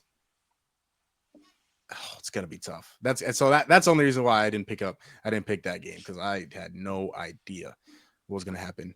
And hey, listen, I just want to say that as big as a Dak hater as I am, I can acknowledge he's playing good football. He has better numbers than Josh Allen right now. Yeah. Minus he's thrown one more interception, but he's got more yards. He's got a higher completion percentage. He's been playing good football, and a lot of people are throwing Josh Allen again in MVP talks. And, Yeah. Dak's got better numbers than him. Obviously, he's not winning the games to prove it, but I got to throw my hands up. He's been playing all right. He's playing Even some though good he's football. still pretty bad, but he's been playing all right. Your boy's playing some good football, David Largo. He ain't my boy. Listen. All right. Dallas could give me Dak Prescott and 7 first-round picks, and I still wouldn't take him on my team. You ain't no good, D-Lo. Cousin, what was you gonna say? I was gonna say the Panthers are confusing, man. Like because they smoked the Falcons 30-0. Yep. Then get smoked themselves 42-12 or whatever. Like, Yeah. I don't know if they suck or I'm confused. Or if they're decent. We know with the Cowboys offense, they go put up points. So as long as they do that, I don't see the Panthers outscoring them. Yeah, it's definitely going to be interesting because Bryce Young. I mean, this has to be Bryce Young's make or break year, because I believe he's eligible for an extension after this season. So this has to be their make or break year. But yeah, it's going to be interesting to see how the Panthers play. I mean, they've shown some really good flashes this season. I'm trying to find New England. That's the game that they were absolutely manhandled. So, but I am going to end this week 6 picks off on a controversial game. D'Lo, you've been calling me out for it, and I'm gonna take the Tampa Bay Buccaneers over the San Francisco 49ers. I'm going to take the Tampa Bay Bucks over your San Francisco 49ers, D'Lo. I think Tampa Bay, just being somewhat of the healthier team, the Tampa Bay Bucks are also dealing with some injuries. But most importantly, they're not dealing with the injury at their quarterback position. And in fact, their quarterback is playing some really, really, really good football so far. And so I'm gonna take the Tampa Bay Bucks in Tampa Bay over the San Francisco 49ers. Some of it in analyzing and seeing who could win that game, and some of it in hope, because, well, Lord knows I hate the 49ers. So I'm gonna take. Yeah, you just taking it because your boy from Ohio is playing on that team. That's the only reason you taking him. Are you talking about Rookie of the Year, Emeka Egbuka? Oh, we're not talking about Rookie of the Year. Who ain't talking about Rookie of the Year? We're not talking about that. Get out of here. I just listen. If there's anybody that's led anything ever at this point in time, it'd be Emeka Egbuka leading for Offensive Rookie of the Year. All right. Our picks, to summarize: David Largo took the Lions over the Kansas City Chiefs. The Packers over the Cincinnati. Off camera, we should get all our picks for every game. Yeah, like for every Oh, for every game, like even the games we didn't choose. Yeah. Even the games we Okay. didn't choose. Okay, for sure. We can absolutely do that. Um, oh, D'Lo took the Lions over the Kansas City Chiefs, the Packers over the Cincinnati Bengals, the Seahawks over the Jacksonville Jaguars, and the Commanders over the Chicago Bears. Kyson took the Patriots over the Saints, the Chargers over the Dolphins, the Titans over the Raiders, and the Cowboys over the Panthers. And lastly, I took the Buffalo Bills over the Atlanta Falcons, the Broncos over the Jets, the Rams over the Ravens, and the Tampa Bay Buccaneers over D'Lo's San Francisco 49ers. Those are our picks. They will be posted here tonight before the games kick off Sunday. Be on the lookout for that. And if we're wrong, call us out for it. And if we're right, just tell us, we're right. So, Well, as soon as he said D'Lo's 49ers, let me just throw an extra pick in there. I'm Yeah, picking the I don't think that's Colts over necessary. Maul's Didn't Arizona anybody Cardinals. pick that game? So That's right. nobody picked that game, so I don't think that's necessary. Yeah, Taking the Colts. yeah, just heartbreak. Picking the Colts. But that will close out this edition of Gumball Sports Machine. Of course, shout out to my dogs who are huge parts of this ship running, this ship floating, or whatever the term is. Of course, Kyson, the expert in both basketball and football. If you need any information on any of those sports, he is an expert. He's the guy to go to. And of course, my dog, my guy, my boy, D-Lo, David Largo, aka co-host D-Lo. For Gumball, as always, you matter. If nobody else is going to tell you, you matter. I love you. You are important, and you have a purpose. That is up to you to go find it. Lastly, before we get off, before I forget, Kyson, we talked about it a little bit before the show.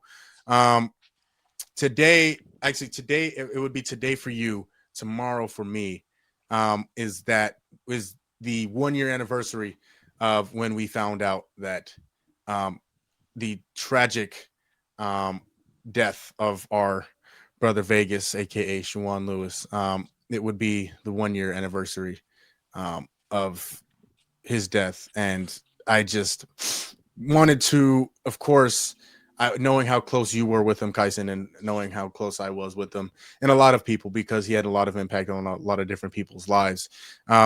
Take a minute or two to acknowledge him, because that was, quite frankly, one of the worst moments in my life. I can say that without a doubt. That is one of the worst moments. That is, unfortunately, a moment I will never forget, is receiving that call and finding out that Vegas had passed away. So I don't want to, I'll say a little bit. I've been thinking about my dog a lot recently. I know he's up there looking down on us, protecting us, giving us guidance on where and protecting us, man. There's some things there are a lot of things that he, whether it's wisdom, whether it's actual items. The Apple Watch I wear every day, he gave to me, and I will probably never ever, I will never ever get rid of that watch, because he didn't have to give that to me. And so I cherish that watch. I cherish him. I cherish my time with him while he was on this earth. God did end up calling him to have that meeting that unfortunately none of us can skip. So Vegas is up there looking down on us, protecting us, giving us guidance. And so I wanted to take a minute or two to acknowledge our brother there. Because of course it's a sports podcast, but especially when it comes to family, when it comes to people we love and care about, especially something like this, someone that is Vegas, man, and how much he meant to us. Definitely need to acknowledge that and spread the word about how him and his legacy will be shared and the impact he left upon people. But I will get off the floor. I will give the floor now to my brother Kyson to, give his word about Vegas and how he is getting through this obviously tough time.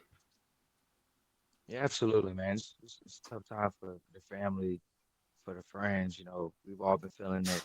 At the end of the day, man, he was a genuine person, a good person. Would reach out to any and everybody that he touched, and that's one thing he taught me. Reach out to your folks, man. Reach out to your friends, to your family, and don't be so bitter about people hitting you up. Like, I know a lot of us, we get in our feelings because, oh man, this person will check up on me. This person will check up on me. How about we just be the bigger person, be the bigger man, and Reach pick up out. the phone. Pick up the phone. Hey man, you good? Need anything? And that's with friends, family, and I know all three of us can relate to having issues with our families growing up and now to this day. So, and so did our brother. He had issues with his family, but he kept a tight knit group with it was friends, family, all the above. So I just take that from him and love you people, check up on them. And for those that don't like going to the doctor, don't like getting checkups, don't like just doing the extra thing, take care of yourself, man.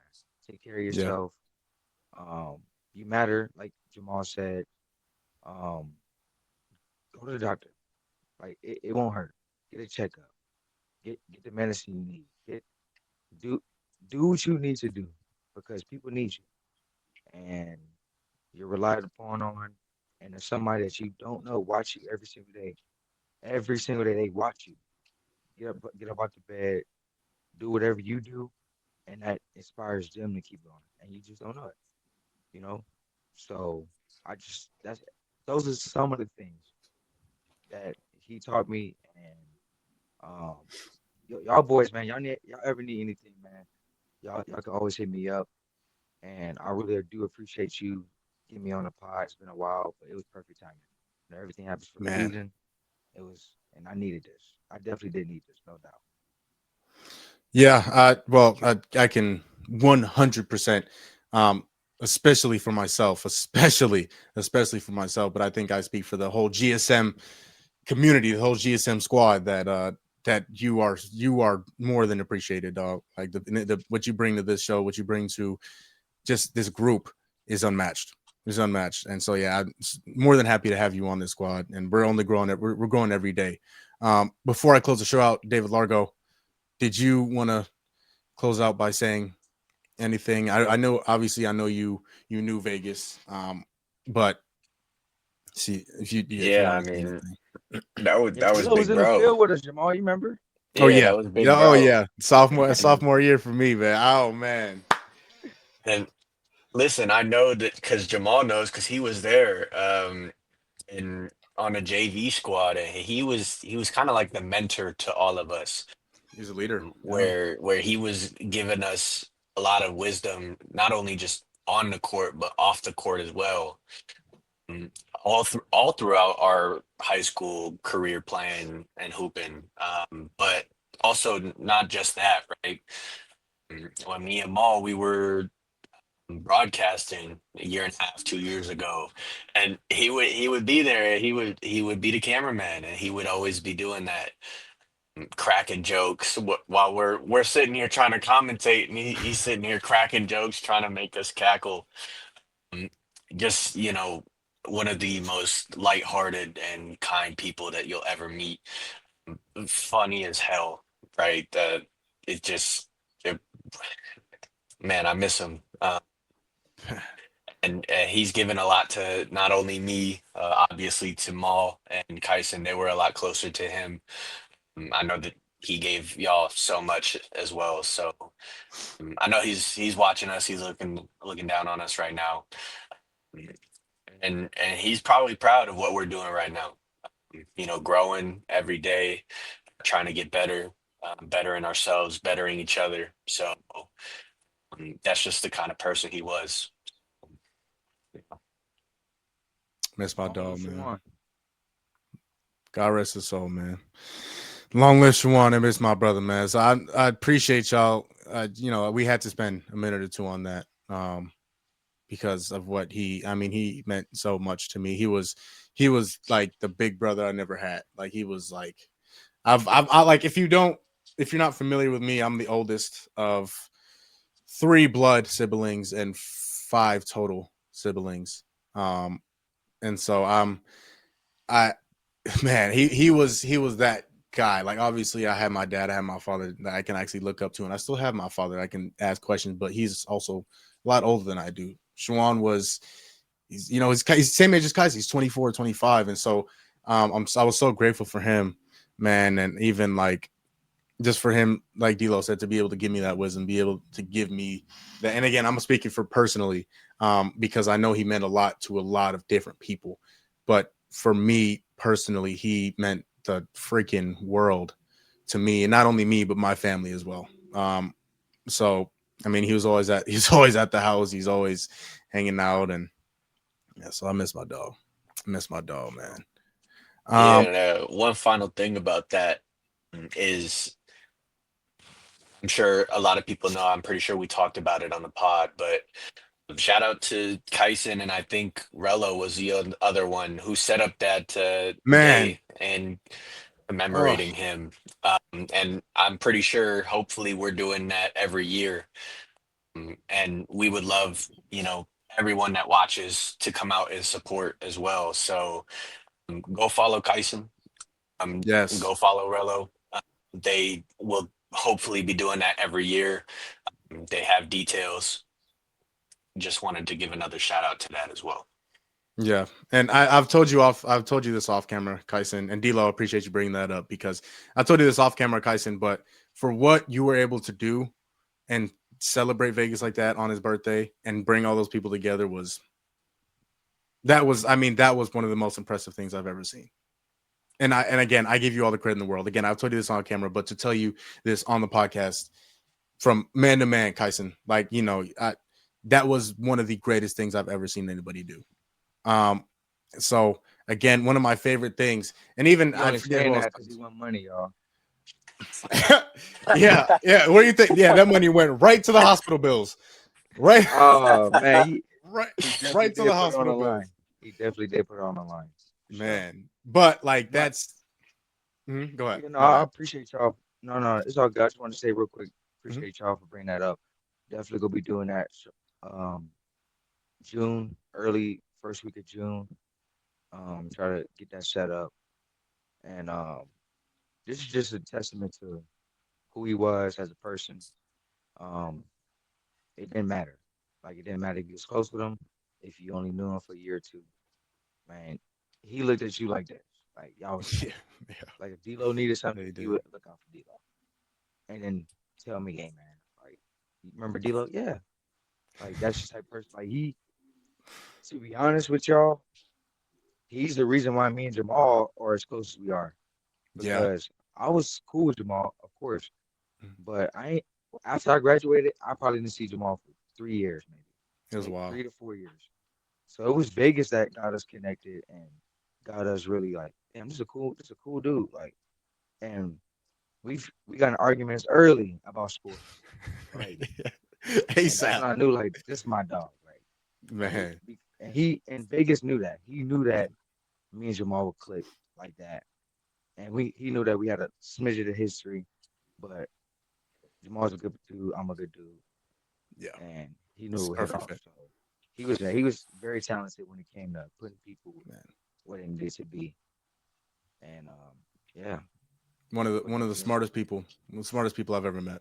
Man, I mean, did everything calculated. Everything was. It's just that you can't outcalculate the man upstairs. Man. He got the plan. He got the plan. He don't do no wrong. He don't make no mistakes at all. And like, yeah, and that's another part I'm glad you brought up. Like, I always say, like, there's a select few people in which, like, when they start talking, whatever they're saying, whatever it is that they're saying, you need to really listen and pay attention to. Vegas was one of those people for me.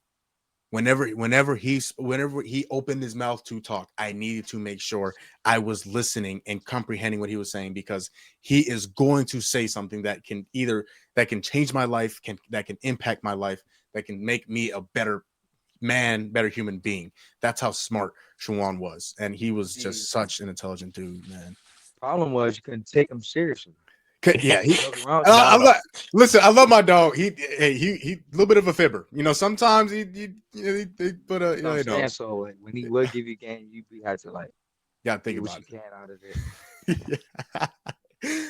Oh, long live Shawan, dog. Long live Vegas, man. That's my dog. My fellas, I appreciate y'all boys for doing that little segment for him. But yeah, I'm really happy we did that. And again, to kind of end the show and end this kind of topic, it probably gets annoying to some people, maybe like even the people that I'm talking about, and even like the viewers. But one of my favorite things to do is give people their flowers. And what I just told y'all is I told Vegas that he's one of the people that like, and God, Lord willing, he allowed me to do that and give Vegas his flowers because I once, especially later towards, kind of unfortunately, like before he moved back to Vegas from Arizona, I really wanted to let him know, like, dog, I appreciate you, bro. Like, you have no idea the impact you've had on me because I'm 21, turning 22 or 21. And here's this 23, 24-year-old guy giving me wisdom, things I can learn from, maybe mistakes that he's made. He say, hey, I did this. If you do that, you're just stupid. You're just dumb. And so I was able to do that. And so the reason why I bring that up is I can't appreciate y'all enough. I can't appreciate, you two, Kev, Tone, who I talked to the other day and is doing very well, by the way. He will be joining us here soon. He'll be joining us triple again. OG Unk coming Man, back. he'll be joining us again here very, very soon on the Hey, podcast. Tone, you owe me 50 push-ups when you see this. But everybody that's a part of this, man, everybody that's a part of this train, and it's moving. It stopped for a while, but it's moving again, and it's moving fast. And we're all a part of it. 1v1 coming soon. Oh, you know what? You and Tone, and then I know me, Ahmad and I are talking about setting up a 1v1 too. So, D-Lo, you might have to ref. Hey, and you know what? Triple OG, we mentioning him. He won that Super Bowl bet in this week 6, and this man still ain't eat that spicy chip. He's still putting it off. We just put out 3 exclusives for y'all, just right there. On the way. I will be eating 4. the chip. I got 4. D-Lo versus Cannon. Hey, listen, I'm all for it. And I think D-Lo, I think you should ref these games. The one that you're not playing in. I think you should ref these games. That's just me. But man, I'll do it. Music to my ears. But as always, man, for my dog Kyson, man, my brother Kyson, for D-Lo, David Largo, aka the best co-host in the world, co-host D-Lo. Man, y'all amazing, bro. I appreciate the hell out of y'all boys. Thank you all for watching. Again, this train is moving again. Stop for a little while, but it's moving again. As always, nobody else is going to tell you, you matter. I love you. You are amazing. Don't let anybody tell you that you are not beautiful. And it is nice to be important, but it's much, much more important to be nice. We will be back on Tuesday to react to the terrible picks that these two gentlemen make and all the right picks that I made and the wonderful week 6 of NFL football. We're out. See y'all Tuesday.